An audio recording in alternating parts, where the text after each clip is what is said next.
কেউ একটু মোটা হইলে কয় তুই মোটুর ঘরের মোটু, কারণ নাক যদি ছোট হয় এরে কয় বোচা, তোর নাক বোচা। না না, স্টপ, থামেন, অনেক হয়েছে, আর না, এগুলো বলা যাবে না। কারো আকৃতি নিয়ে খোটা দেয়া, ঠাট্টা করা, এটা স্বয়ং আল্লাহর সাথে ঠাট্টা করার শামিল, ঠিক কিনা? কারো নাক যদি ছোট হয় এরে কয় বোচা, তোর নাক বোচা। ফেনীতে আপনারা কি বলেন? হ্যাঁ, তো এই যে যার নাক বোচা হয়েছে ও কি নিজে বানাইছে? যার নাক খাড়া এটা বানাইছে কে? যে কালো বানাইছে কে? সাদা শুভ্র বানাইছে কে? তার মানে কারো আকৃতি নিয়ে যদি আপনি ঠাট্টা করেন, স্বয়ং আল্লাহর সাথে ঠাট্টা করলেন। কারণ কেউ কারো চেহারা বানানোর দায়িত্ব পায় নাই। মাতৃগর্ভে থাকতেই আমাদের চেহারার আকৃতিগুলো দান করেছে কে?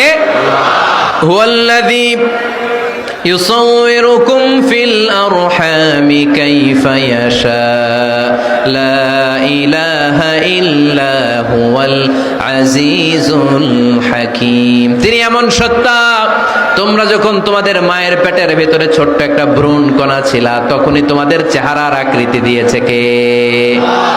মায়ের পেটে থাকতেই কে ছেলে হবে, কে মেয়ে হবে, কে সুশ্রী হবে, কে শ্যামলা হবে, কার নাক লম্বা হবে, কারটা খাটো হবে, এগুলো ফিক্স করে রেখেছে কে?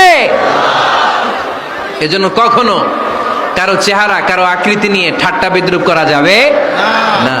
কারণ এই চেহারা আমরা বানাই নাই, বানাইছে কে?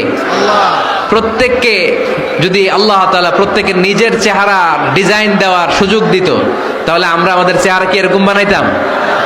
কি করতাম? আপনাকে যদি আপনার চেহারা তৈরি করার ডিজাইন আল্লাহ দিত, যে তুমি যেমন মনে চাই নিজের চেহারাটার ডিজাইন দাও, কেমন বানাতেন নিজেকে?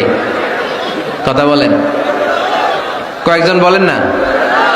হ্যাঁ, সবচাইতে সুন্দর করে আমি আমার অবয়বটাকে তৈরি করতাম।